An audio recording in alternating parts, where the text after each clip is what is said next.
హానెస్ట్‌గా గుండెల మీద చేసుకొని కామెంట్ చేయండి. బిగ్ బాస్ వ్యూయర్‌గా కామెంట్ చేయండి. I support Divya, I don't support Divya. అసలు హౌస్‌లో ఆమె ఆడుతున్నటువంటి ఆటను బేస్ చేసుకొని ఎంతమంది సపోర్టర్లు ఆమెకున్నారు, ఎంతమంది ఆమెకు ఎగ్నెస్ట్‌గా ఉన్నారో చూద్దాము. కనీసం 1000 కామెంట్లు టార్గెట్ పెట్టుకున్నా దయచేసి కామెంట్ చేయడం అయితే మిస్ అవ్వకండి. నేను ఛానల్ సబ్స్క్రైబ్ చేసుకోమన్నాడు అడగట్ల. సబ్స్క్రైబ్ చేసుకోకపోయినా నేనేం ఫీల్ గాను, అసలు చేసుకోవద్దు కూడా. కానీ కామెంట్ మాత్రం చాలా ఇంపార్టెంట్ నాకు. దయచేసి కామెంట్ చేయండి. I support Divya, I don't support Divya. ఎంతమంది ఆమెకు సపోర్ట్గా ఉన్నారు, ఎంతమందికి ఆమెకు ఎగ్నెస్ట్‌గా ఉన్నారు అనేది బిగ్ బాస్ వ్యూవర్స్లో ఒక పెద్ద సర్వే చేస్తున్నాం. దివ్య ఫ్యామిలీ కానీ వాళ్ళ పిఆర్ టీమ్ కానీ వాళ్ళకి పంపిస్తాం ఈ సర్వే. కాబట్టి మిస్ అవ్వకుండా కామెంట్ చేయండి. ఎంతమంది ఉన్నారు ఆమెకు సపోర్ట్గా, ఆమెకు వ్యతిరేకంగా వాళ్ళకి తెలియాలి.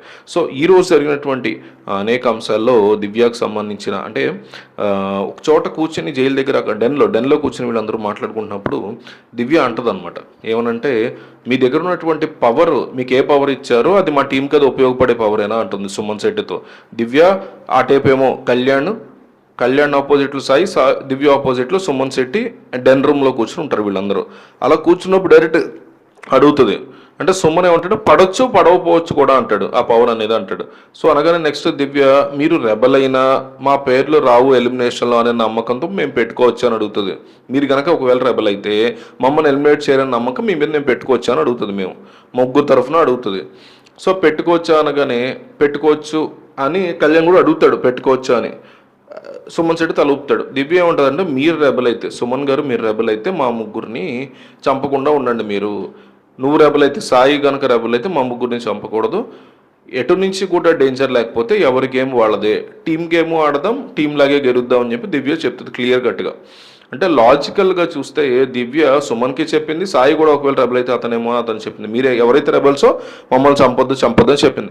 కానీ తన గురించి తను చెప్పుకోదు, కళ్యాణ్ కూడా అడగదు, జాగ్రత్తగా అబ్జర్వ్ చేయండి. ఇలా లాజికల్గా ఆలోచించి అలా చెప్పలేదు కాబట్టి కళ్యాణ్ తీసేయడం ఫెయిర్ అని అంటామా, లేకపోతే చెప్తే అందరికి చెప్పినట్టే కదా స్పెసిఫిక్గా ఒక్కొక్కళ్ళకి చెప్తారా ఏంటి, ఇది వెన్నుపోటు అంటారా అనేది నా పాయింట్ ఆఫ్ వ్యూ ఏంటంటే దారుణమైన వెన్నుపోటు ఇది.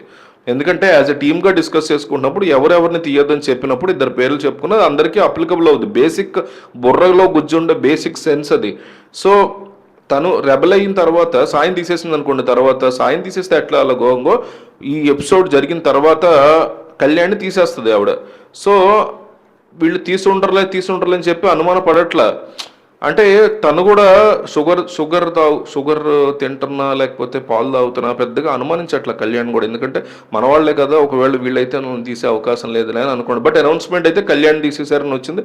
అప్పుడు చాలా షాక్ అయ్యాడు అతను. చాలా డెఫినెట్లీ తప్పు, అసలు దివ్య చేసిన దాన్ని ఎవరైనా సరే కండెమ్ చేయాల్సిందే. అంటే ఇక్కడ తన ఆట ప్రకారం తను చూసుకున్నప్పుడు ఒకటి భరణిని తీయకూడదు అనుకుంది, బాగానే ఉంది. భరణిని చేయించింది కూర్చొని లేవడం అనేది. భరణితో పాటు అయిపోతారు, గౌరవతో కలిపి ముగ్గురు అయిపోతారు, భరణి కళ్యాణ్ గౌరవ్. కానీ లాస్ట్లో మళ్ళీ రీతు కూడా ఎందుకని మంచిదని చేయించింది. సో భరణిని కాపాడు కోసం తీర్చినట్టు అనిపించింది. అది కాదు, అది కరెక్ట్ కాదేమో నలుగురితో చేయించి ఆ పాయింట్ చెప్పి తీసేసింది. సో గౌరవం తీసేయచ్చు, రీతుని తీసేయచ్చు, భరణిని తీసేయచ్చు. కానీ కళ్యాణ్ ఎందుకు తీసేసింది? కళ్యాణ్ని తీసేస్తే తన టీంలో వాళ్ళు తన తీరు కాబట్టి వాళ్ళ మీదకి అది రాదు, కాబట్టి వాళ్ళు సేఫ్గా సీక్రెట్ టాస్క్ కాసుకోవచ్చు. నెంబర్ 1. పాయింట్ నెంబర్ 2, టాస్క్లు ఏమైనా జరిగితే అంటే మీరు అనుకోవచ్చు ఎవరైనా వాళ్ళ కొమ్మను వాళ్ళని నరికేసుకుంటారని మీకు డౌట్ రావచ్చు.